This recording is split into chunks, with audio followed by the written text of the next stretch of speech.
Sok! Hanap pa! Dito napapahiya ako sa mga katrabaho ko. Ginawa ko lang ang kurtina yung... Kita mo si Baysok? Dito, sas. Saan? Diyan? Trabaho. Pwede ba pumasok dyan?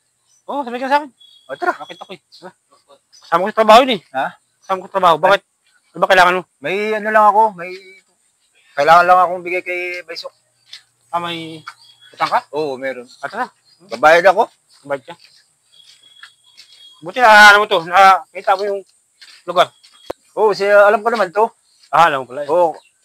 Hindi ko lang alam, dito pala nagkatrabaho si Baysok. Dito si Baysok. Tagal dito yan. Dito lang buwan na. Dito? Wala eh. Ayan sila oh. Magtrabaho dito oh. Si Talbo sa kas. Maganda palang ano dyan eh. Oo. Basketball lang pala dyan. Meron. Ganda ko. Ituwa na yun. Katapos na. Malapit na. Dugso ka na lang yun. Baysok! Hanap pa! Bakit? May ano sana ako, yung atraso ko, ibigay ko sa'yo. Yung utang ko. Utang mo? Oo, ito. Anak naman na yan ang sinasabi ko sa'yo eh. Bakit? Hintayin mong singilin kita. Ba't maghihintay pa ako? Bayad na nga eh. Sabi ko sa'yo eh, nakakahiya dito sa mga kasama ko. Tapos pupuntahan mo pa ako dito sa trabaho ko. Oh, ay ano naman nga. Maghintay kayong singilin ko kayo. Hindi ko pa kailangan ng pira eh. May pira kasi, Sinasabi ko, yan ang may pira kasi sinasabi ako ko. ngayon eh. Pag nangungutang kayo, hintayin yung singilin kayo. Hindi yung magkukusa kayo pumunta dito sa trabaho namin.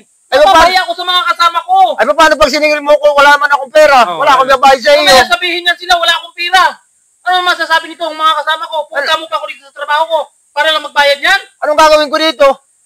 Eh, gastusin mo na muna yan. Sa'yo na muna yan. Hindi pa kita sinisingil. Hintayin mo singilin kita ha.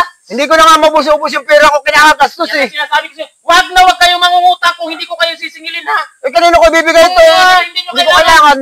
Baka kailangan mo pa ng pira o dagdagan mo yan. Hindi ko nga kailangan, kaya magbabayad ako sa iyo eh. Ayan ang sinasabi ko sa'yo. Pag nangutang kayo, hintayin yung singilin. Dito napapahiya ako sa mga katrabaho ko. Oh, sa inyo na lang to. Hindi ko naman to kailangan eh, may pera ako eh. Yung mga katrabaho ko dito. Ayaw nila.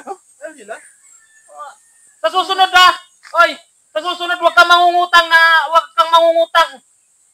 hindi mo ako hintayin maningil sa'yo. Ngayon ang pira. Nakahiya sa tao. Hindi ko na nga malaman yung ano kung saan ko gagastusin yung pera ko eh. Kaya nga magbabayad ako sa iyo eh. Pinuntahan mo pa ako dito sa trabaho ko. Hintayin mo pumunta ako sa bahay nyo. Umahangin yun. Hintayin nyo singilin kayo. Wala sa ayos eh. Sakay sa ayos ha. Ayos na. Hey! Hoy! Oh. Hoy, buwali ka! Magtatrabaho kayo dito! Ay, may 1,000 to. Hindi na. Hindi nga, may sinipo na ako. Bakit magtatrabaho na ako? Piyan mo na. Ayaw mo eh. Iyan, ganyan ang mga gusto kong tao. Oh, may 1,000 na ako ba yung pupuntahan mo kami dito? Pupuntahan mo ako dito sa trabaho ko na babayaran mo ako. Baka kailangan nyo pa ng pera. Marami pa sa bahay. Atro. Oo. Tama natin. Yung pera nga namin, yung pera ko nga nakakurtina na to sa bahay eh. Susunod na! Hoy, pre! Huwag kang mangungutang sa akin ha. Huwag ka na mangungutang sa akin kung ako ibabayaran mo dito sa na hindi ko pa kayo sinisingil. Hindi ko na nga maubos yung pera ko dito Yan nga sa sinasabi bahay. sa inyo eh. Huwag kayong mangungutang na hindi ko kayo sisingilin. Ginawa ko lang ang Nakakahiya kurtina sa yung tao. ano eh, pera ko dun eh. Pinagagawa nyo. Tara. Ano ba kayo?